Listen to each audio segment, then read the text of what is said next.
Hey guys, आपका बहुत बहुत स्वागत है मेरे चैनल पर। तो आज हम डिस्कस करने जा रहे हैं लेक्चर 10, जिसके अंदर हम देखेंगे डेटा कलेक्शन इंस्ट्रूमेंट। मैंने आपको स्टेप्स ऑफ रिसर्च में एक ये स्टेप बताया था जहाँ पर आपको अपना पूरा इंस्ट्रूमेंट तैयार करना होता है कि आप डेटा किस तरीके से कलेक्ट करोगे। तो ये जो टॉपिक है ये इंपॉर्टेंट है क्योंकि इस पर बेस्ड MCQs आपसे एग्जाम में पूछे जा सकते हैं। अब तक मैंने टोटल 9 लेक्चर अपलोड कर रखा है, आप उनको जाके चेक कर सकते हो। और साथ में रिसर्च एप्टीट्यूड मैंने MCQ के प्रैक्टिस सेट भी अपलोड कर रखा है, तो आप वहाँ पर भी जाकर क्वेश्चंस को देख सकते हो और सॉल्व कर सकते हो। जो मेरे वीडियो को पहली बार देख रहे हो वो प्लीज़ मेरे चैनल को जाकर सब्सक्राइब कर ले और बेल आइकन प्रेस कर दें। शुरू करते हैं। मैंने आपको बताया था स्टेप्स ऑफ रिसर्च में कि डेटा कलेक्शन इंस्ट्रूमेंट के अंदर ये सारे के सारे मेथड है। सबसे पहला ऑब्जर्वेशन मेथड, सर्वे मेथड और कॉन्टैक्ट मेथड। कॉन्टैक्ट मेथड के अंदर ये सारे के सारे मेथड है जो जिसमें है mail questionnaires, telephonic interview, personal interviewing, intercept और फोकस ग्रुप इंटरव्यूइंग। तो आप सबसे पहले ये जान लो कि जो क्वालिटी है और वैलिडिटी है रिसर्च का वो डिपेंडेंट होता है रिसर्च टूल पे। तो रिसर्च टूल बहुत ही क्रूशियल है किसी भी रिसर्च के क्वालिटी को असर्ट करने के लिए, और साथ में वो कितना वैलिड है उसको इंश्योर करने में ये बहुत ही हेल्पफुल है। सबसे पहला मेथड है ऑब्जर्वेशन मेथड। ठीक है, तो इसका इस्तेमाल जो मोस्ट ऑफ द टाइम होता है वो बिहेवियरल साइंसेज में होता है कि किसी भी मेडिकल साइंस के अंदर कोई भी एग्जामिनेशन चल रहा है तो आप उस पर ऑब्जर्व कर रहे हो और आप अपना रिजल्ट निकाल रहे हो। इसमें करते कैसे हैं, जो रिसर्चर होते हैं वो प्राइमरी डेटा कलेक्ट करते हैं डायरेक्ट ऑब्जर्वेशन से। ठीक है, प्राइमरी डेटा जो मतलब फर्स्ट हैंड डेटा है उसको कलेक्ट करते हैं। लेकिन इसमें कुछ कमियां हैं। बहुत सारी बिहेवियरल एस्पेक्ट को आप ऑब्जर्व नहीं कर सकते हो, जैसे कि फीलिंग्स, उसके क्या वैल्यू सिस्टम है, उसका क्या बिलीफ सिस्टम है, उसके थॉट प्रोसेस, अभी उसके दिमाग में क्या चल रहा है। तो इन चीज़ों को ऑब्जर्व करना रिसर्चर के लिए या इन्वेस्टिगेटर के लिए बाहर से बैठकर इम्पॉसिबल है। तो इसलिए ये जो है वो इस ऑब्जर्वेशन मेथड का लिमिटेशन है।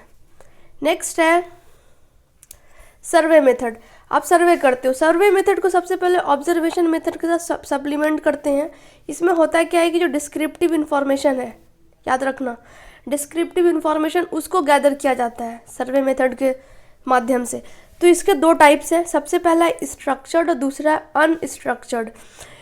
तो स्ट्रक्चर्ड सर्वेज के अंदर जो है पार्टिसिपेंट्स को formal list of questions provide किए जाते हैं जिसका वो आंसर देता है। मतलब कि बिल्कुल ही फॉर्मल लिस्ट है, बिल्कुल ही पूरा का पूरा स्ट्रक्चर्स में उनको क्वेश्चंस दिए जा रहे हैं जिसको वो आंसर करते हैं। सेकंड मेथड है अनस्ट्रक्चर्ड सर्वेज। इसमें कोई भी फॉर्मल लिस्ट नहीं होता, ये most of the time informal type से इंटरव्यू जाता है। इसमें जो है पार्टिसिपेंट जो बहुत ज़्यादा फ्लेक्सिबल हो जाता है कि वो क्वेश्चंस को जैसे मन चाहे वैसे रिस्पॉन्ड करे अपने मर्जी के हिसाब से, और जो इंटरव्यूज़ है वो उनके हिसाब से चलता है कि उन्होंने किस क्वेश्चन का आंसर कैसा दिया। हो सकता है फिर इस आंसर से कुछ नया क्वेश्चंस इमर्ज हो। तो आप यहाँ पे देख पा रहे हो कि जो एक स्ट्रक्चर्ड फॉर्मेट था उसको ये फॉलो नहीं करता है, ये बिल्कुल ही अनस्ट्रक्चर्ड हो जाता है, अपने ही फ्लो में चलता है।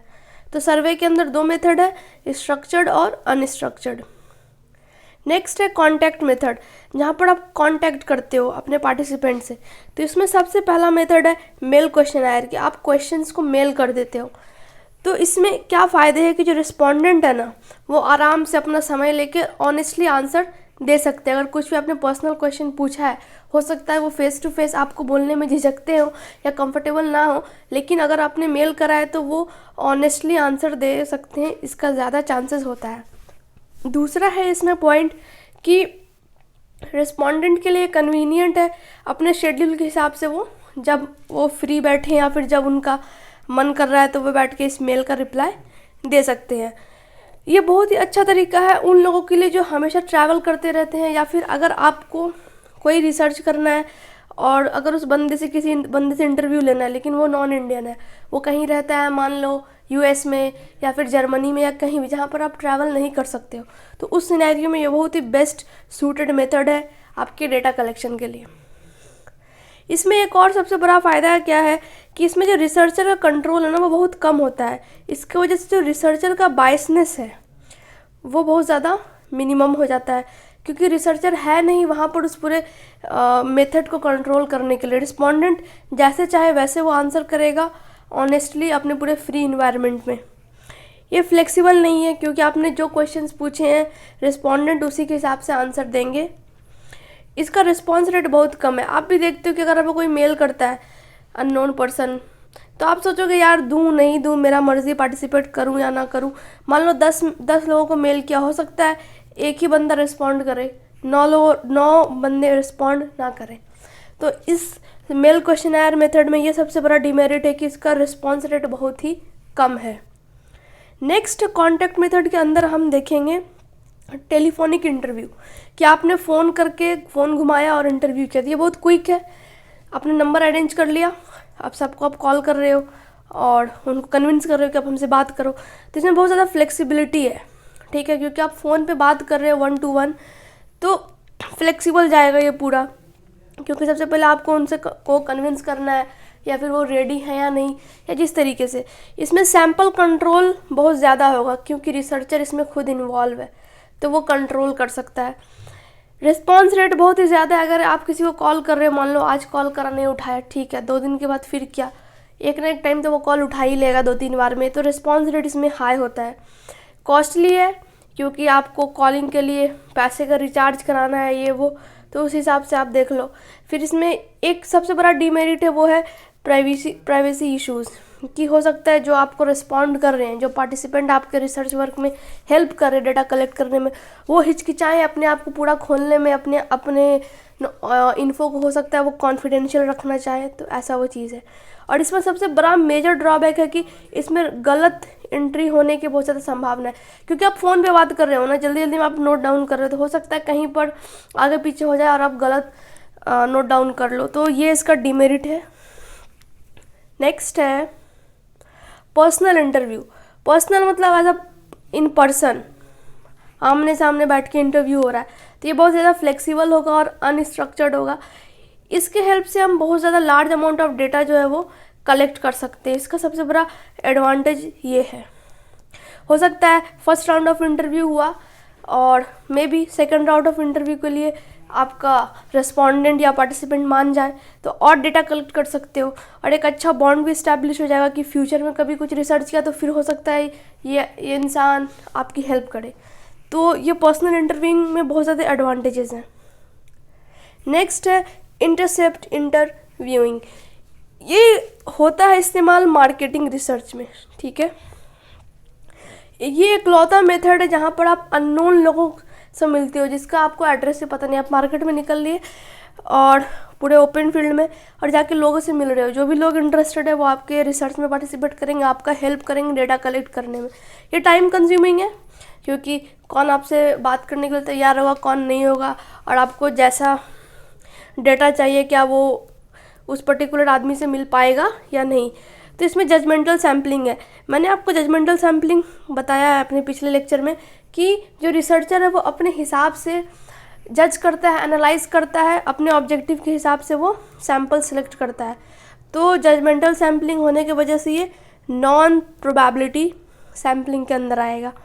इसमें बायसनेस का बहुत ज़्यादा रिस्क है क्योंकि ऑब्वियसली ये जजमेंटल है, रिसर्चर जो वो जजमेंटल है, तो बाइस्ड होगा कि किसको पिक करूँ एज अ सैम्पल, किसको छोड़ दूँ, या किसके बातों को ज़्यादा कंसिडर किया जाए, कौन से पॉइंट को कंसिडर नहीं किया जाए डेटा कलेक्शन के टाइम। तो ये चीज़ें आएंगी। इसमें question of cooperation and comfort, क्या वो इंसान आपके साथ लंबे समय तक कंफर्टेबल है बात करने के लिए, या फिर उसके पास समय नहीं है, क्या वो अच्छे से कॉपरेट कर रहा है या नहीं। तो ये सारे क्वेश्चन जो है वो इंटरसेप्ट इंटरव्यूइंग के अंदर आएगा, क्योंकि आप रैंडमली किसी से भी जाके मिलने लगते हो, बात करने लगोगे, ठीक है। तो इसमें बहुत ज़्यादा फैक्टर है कि सामने वाला कन्विंस हो रहा है या नहीं, वो कंफर्टेबल है या नहीं, वो बात करना चाहता है या नहीं। इस तरीके के पूरे बहुत सारे क्वेश्चंस हैं जो कि इसके इर्द गिर्द घूमते हैं। नेक्स्ट है फोकस ग्रुप इंटरव्यूइंग। ओके, तो देखो फोकस ग्रुप बोल लेते मतलब ग्रुप होगा कुछ लोगों का, और फोकस मतलब बहुत ज़्यादा फोकस्ड उनका क्वेश्चन होगा, बहुत ज़्यादा वो स्ट्रक्चर्ड होंगे, ठीक है। अब इस मतलब ये जो वर्ड है ना फोकस ग्रुप, ये 2 वर्ड से आप पकड़ लो कि इसमें क्या क्या हो सकता है। स्ट्रक्चर्ड है तो ये अनफ्लेक्सिबल होगा, इसमें डायरेक्ट इंटरव्यू होगा, ये एक्सपेंसिव है, खर्चीला है, 6 से 10 लोगों को अरेंज करो, फिर उनके और भी कुछ अकोमोडेशन हो सकता है आपको अरेंज करना पड़े, उनके खाने का देखना पड़े, लॉजिंग, हाउसिंग, तो ये सारी चीज़ें, तो इस वजह से ये एक्सपेंसिव हो सकता है। लेकिन इसमें सबसे बड़ा डीमेरिट क्या है कि सैम्पल साइज़ बहुत छोटा है। मैंने आपको सैम्पलिंग में बताया था कि अगर सैम्पल साइज़ बहुत छोटा होता है तो आपका जो एक्यूरेसी है वो कम हो जाएगा, और इस वजह से जो आप जनरल थ्योरी जनरेट करना चाह रहे हो वो आप नहीं कर पाओगे। ठीक है, क्योंकि 6 से 10 लोग ही इन्वॉल्व होते हैं, तो इनसे इंटरव्यू करने के बाद जो भी आपके पास डेटा निकला और आप उससे जो भी इन्फ्रेंसेस या कंक्लूजन ड्रॉ कर रहे हो, तो उन कंक्लूजन को जनरलाइज करने में आपको बहुत ज़्यादा दिक्कतें आएंगी। आप प्लीज़ एक बार फिर से जाके सैम्पलिंग वाले वीडियोस को देखना, तो वहाँ पे मैंने आपको बताया है कि सैम्पल साइज़ का कितना बड़ा रोल होता है किसी भी थ्योरी को जनरलाइज करने के लिए, फॉर्मुलेट करने के लिए। नेक्स्ट है कि इसमें बायसनेस हो सकता है, क्योंकि इंटरव्यूअर इसमें खुद इन्वॉल्व है। ये 6 से 10 लोगों का ग्रुप हो गया और यहाँ पे इंटरव्यूअर भी बैठा है, वो भी इसमें पार्टिसिपेट कर रहा है, तो वो बायस्ड हो सकता है कि डेटा कौन सा कलेक्ट करना है, नहीं करना है, या फिर इंटरव्यू को किस डायरेक्शन में मूव कराना है, तो इस तरीके की चीज़ें इसमें आएंगी। नेक्स्ट है क्वेश्चनायर, मतलब कि आप खुद रिसर्च टूल को कंस्ट्रक्ट कर रहे हो, आपके पास खुद सेट ऑफ क्वेश्चंस है जिसको आप जो कि आप देते हो पार्टिसिपेंट को और वो उस पर रिस्पॉन्ड करते हैं। तो आप जो क्वेश्चनायर सेट करते हो ना, वो 3 तरीके का होता है। एक है क्लोज एंडेड, मतलब MCQ दे दिया ABCD, अब इसमें से जो है आपको टिक मारना है, या फिर स्केल क्वेश्चंस, रेटिंग करो कि मतलब आउट ऑफ 5 में आप इसको कितना पॉइंट दे रहे हो, या आउट ऑफ 10 पे इसको कहाँ पे आप देखते हो। नेक्स्ट है ओपन एंडेड सब्जेक्टिव, इसमें पूरा फ्लेक्सिबिलिटी, अपने शब्दों में आपको जो भी आंसर देना है, जिस तरीके से भी रिस्पॉन्ड करना आप कर सकते हो। और थर्ड वन है एक कंबाइंड, ये दोनों चीज़ का मिक्सचर है, आपको वो क्लोज एंडेड क्वेश्चन भी देंगे, MCQs और स्केल क्वेश्चन जो भी हो, और साथ में वो आपसे पूछेंगे रीज़न कि आपने ऐसा क्यों चुना, तो इसका मिक्सचर भी आपको यहाँ पे देखने को मिल जाएगा। तो गाइज़ आज के लिए बस इतना ही। आपको ये वीडियो कैसा लगा आप प्लीज़ मुझे कमेंट बॉक्स में कमेंट करके बताइए, और अगर आपको ये वीडियो अच्छा लगा तो आप इसे लाइक करिए, शेयर कीजिए और मेरे चैनल को सब्सक्राइब कीजिए। धन्यवाद।